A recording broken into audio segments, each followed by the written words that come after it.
What is going on, everybody? Alex, come back to another video, and today, inspired by my boy Bro Schmo's videos, I have decided to create for you guys a list of my top 15 overrated players, overhyped players for the 2022 NFL Draft. So we have quite a few guys to go through, a lot of guys that probably you guys are into. So want to make this list genuine. I'm not doing this stuff to get views. I really don't care. I want to make a fun list for you guys and show you guys exactly where my priorities are. So when you watch my mock drafts, you know exactly where my head is. Of course, if you guys see a picture, these are not catfish, guys. These are legitimate. And yes, even Darion Canard, but you'll see why. You'll see why. I've been communicating that for a little while. But if you guys are new, of course, like, comment, subscribe, do the YouTube thing. Of course, all the links are down in the description, so feel free to check that out. Join the Discord. We do have quite an awesome community there, close to 100 members, which is awesome. And you guys can do whatever the hell you want. So let's kick this off. All right. So starting off with the number one player. This is in no particular order except for the first guy. If you guys are like wondering why my camera is so small, I want to make sure you guys can see all the work that I put into all the graphics, because you know what? I actually want to make this look good for y'all. Regardless, let's keep talking about the players here, not the work behind the scenes. Drake Jackson is somebody like, you know, he's been in this top 15, top 10 talk for a while now, and I really wanted to love him. He's inconsistent as hell. Sure, he's done a lot better this year grading wise. Had 4 pressures versus Oregon State, but the majority of his pressures came in just that game. So I'm not going to start saying, oh, he has like 6 pressures right now. That's a big jump. It is a big jump, but again, it's inconsistent. He's not doing it game in and game out.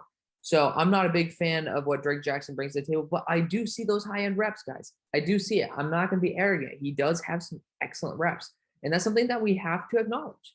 So that's why, I mean, hey, I'm not saying he's crap a mid-second. It's worth the upside pick at that point. I just want someone who's a bit more consistent before I even think about taking him in that top 15 range. So feel free to take a look over here. You guys can get a little bit of a head start on where my head's at, because this is going to be what usually it's about TDN's rankings.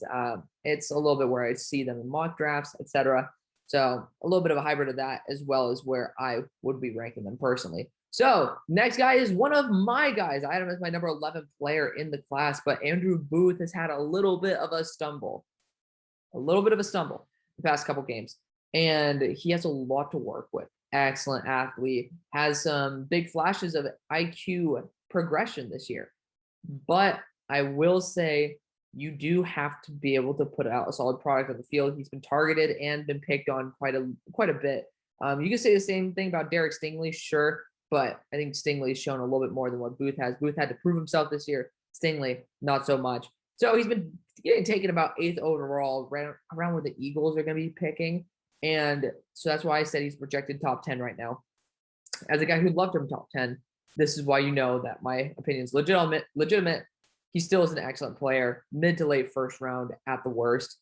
This is, again, a nitpicky one, but I want to give you guys some real big names in here, because, I mean, if you guys are seeing names like, I mean, we're going to have a couple of tight ends on this list, but I can't pull somebody out of nowhere. But let's just say Perry and Winfrey, which honestly, he's not somebody who I would say is overrated. Like, let's just say he was getting taken at 15th overall. Like, that's a guy who you might not know, but I'd probably be lower on. I want to get some good names in here. And again, we have yet to be able to watch how these other players continue to develop. These are top end talents that we want to see progression. Somebody who everybody has their eye on, Andrew Booth, has not been showing out, especially very recently. Again, these lists can change. I mean, hell, the overrated list for last year's draft included Joe Tryon, which after the fact, I did an extra Sky report on and ended up falling in love. Right now, this is what we're talking about. Kyren Williams is next. He's just been doing a pretty shit job. Pretty sure he had like 5 drops last year as a receiver, and that's the only thing he's really good at, averaging around 4 yards per carry, which is terrible in college, especially given Notre Dame. I mean, Notre Dame's offensive line is not doing him any favors, but when you watch him play, it's just really hard to think that in a league where pretty much Elijah Mitchell is like a 4th string running back, Kyren Williams can do much better. So he's been graded around a mid-second round pick, dude. That's the weird thing for me. You know, he is not a bona fide top 2 back in this class. I'm saying early fourth just because there is that upside. He could be Austin Eckler-esque. So definitely something that I'd want to try out right there with Kyren maybe in early day 3, maybe to mid day 3.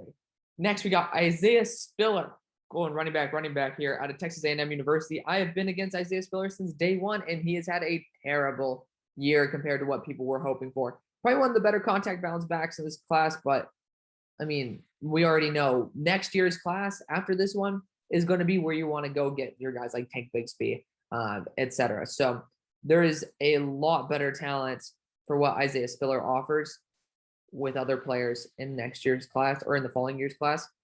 I think it's worth passing on for right now. He's still, again, a solid contact balance back. I would say a mid-third round pick is perfectly fine. They're just saying he's the number 1 running back by a long shot, saying he's probably around 33 overall, which is not true.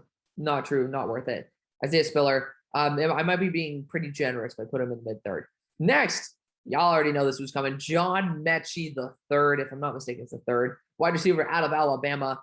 Don't understand this. People think he's a mid-first. He is not the best receiver on Alabama by a long shot. I would dare say that. Jaleel Billingsley, I'm not even going to mention Jameson Williams, who's an absolute stud. Should honestly, I actually am probably going to do that. I'm going to put him on my underhyped list. But regardless, John Metchie is probably the 3rd best receiver on Alabama, and he's projected mid-first. Don't really get that at all. He just looks like a downgraded version of what we've seen before at Alabama. Nothing special. And, I mean, those dudes deserve the first-round picks. He is obviously not that. And he's in an offensive scheme that's pretty damn beneficial to him. I'm going to say early day 3, you could take a shot on him. Again, he is similar to what you've seen in those Alabama receivers, but, I mean, it's a tough sell for me to go after John Metchie. Next, of course, we decided to go backwards when we click, but we'll stick to the little arrow keys. Next is George Pickens out of Georgia. He's projected as a late first-round pick, and this is, again, a little bit of nitpick here. I have about a mid-second on him. He does have the traits for an ex-receiver, but injuries, as well as the fact that he had an awkwardly large jump in drop rate, concerned me quite a bit. I think Pickens is a solid-ass receiver. Again, 2nd-round pick, that's a pretty damn solid receiver. People are just saying he's a bona fide first-round pick when they're putting him above guys like Drake London. Athleticism-wise, I can get it, but personally, I'm just not going to be taking him in the first. Carson Strong is next. I'm very happy to say that my opinion on Carson Strong still remains. Carson Strong's worth taking a shot on just because of his arm talent, but people are saying he's a first-round pick, even going above guys like Sam Howell and Spencer Rattler.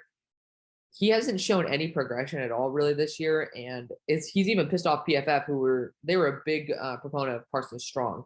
So that is a big telltale sign for me that Carson Strong is not going to be high on a lot of teams' boards. Again, he is very first read dependent, and he just hasn't been playing to the level that I was hoping that he would. So, Carson Strong, again, if you're in the late 2nd round and you want to just take a shot on somebody, say fuck it, it's the right guy to do it with. He does have a lot of potential, but it's tough for me to say that he'd be worth taking.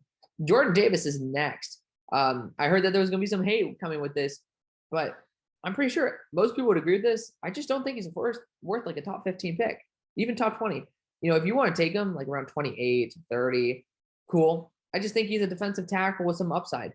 And the problem is you can find a lot of those dudes down the line. That's something I do have quite a bit of an issue with. Jordan Davis out of Georgia, being drafted as high as 8th overall to the Raiders in some mock drafts, it's a tough sell for me. Really tough sell. Next is Brandon Smith. I just wasn't really surprised by Brandon Smith at all. Pretty sure he's more talented in coverage than anything else. But it's obvious that he's a big drop-off from, obviously Micah Parsons.